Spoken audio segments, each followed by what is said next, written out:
Hello साथीहरु, के छ हालखबर? आज फेरि चिकन बनाउँदैछु है।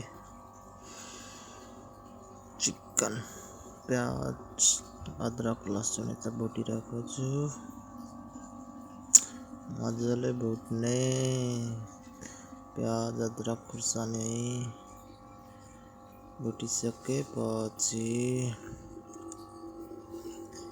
एकछिनपछि चिकन हाल्न पर्छ।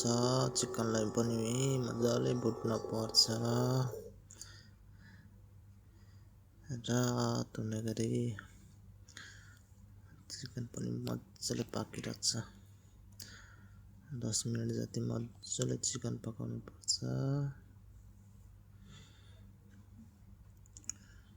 लगभग 10 मिनट हुन आँट्यो हाम्रो चिकनलाई।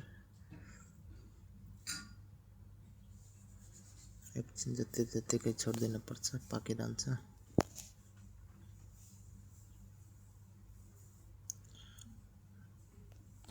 मजाले पाकोस् न। चलाइराख्यो भने गल्छ के, त्यही भएर धेरै चलाउनु हुँदैन। कातारको कुखुरा यस्तै हो, धेरै चलायो भने टुक्रै टुक्रा हुन्छ, त्यही भएर चलाउनु हुँदैन।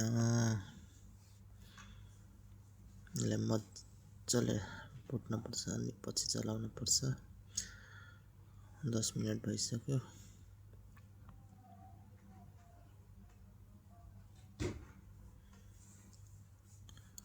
यसरी चलाइराख्नु, तल्लो न तर चप्किन्छ।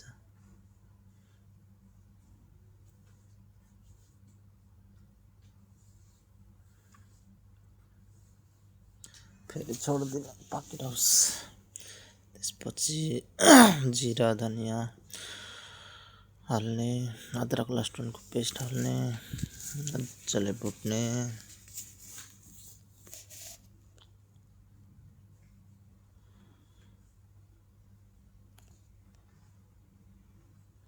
यसले पनि मजाले मिक्स गरिदिन पर्छ अदरक लसुनको पेस्टहरू।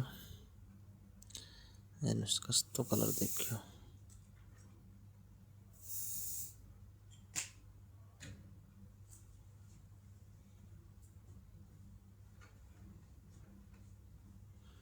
राम्रो। त्यसपछि टमाटर हाल्ने,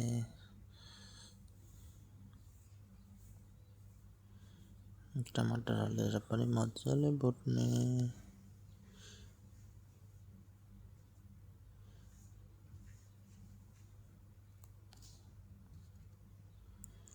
टमाटर पनि भुटिसक्यो साथीहरु।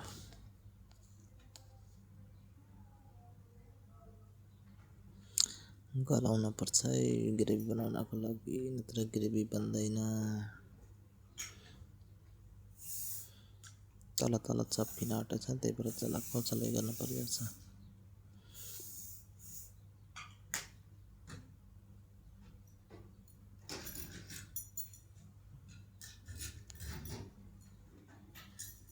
ग्यास ठुलो छ, त्यही भएर सानो गर्नु नमिल्दो रहेछ। हेर्नुहोस् त कस्तो पानी छोडिसक्यो। चिकन अब रेडी हुन आँट्यो।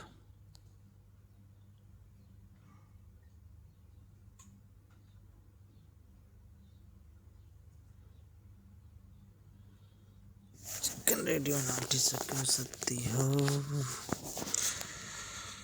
टमाटर गलिसक्यो। त्यसपछि के गर्ने भन्नुस्। लगभग टमाटर गलिसकेको छ। अब अलिकति नुन हाल्ने स्वाद अनुसार। म पहिले नुन हालेन है साथीहरु, लास्टमा हाल्छु भनेर। अब नुन पनि हालिसके। अब 5 मिनट जति पकाउनु पर्छ। त्यसपछि हाम्रो चिकन रेडी हुन्छ। यता धनिया काटिरहेको छु, माथिबाट छर्क्यो भने राम्रो देखिन्छ भनेर। फाइनली अब भइसक्यो।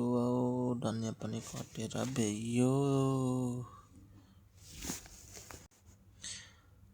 धनिया काटेर भइयो। अब चिकनमा हाल्न पर्छ। यता चिकन चलाउन पर्यो एकछिन।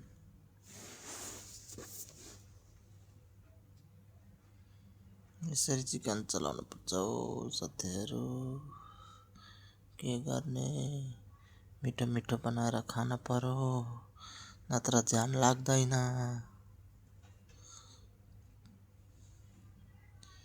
हाम्रो पारा यस्तै छ।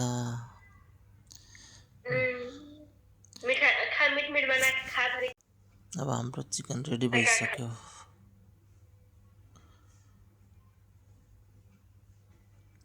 यसरी रातो हुने गरी पकाउन पर्छ।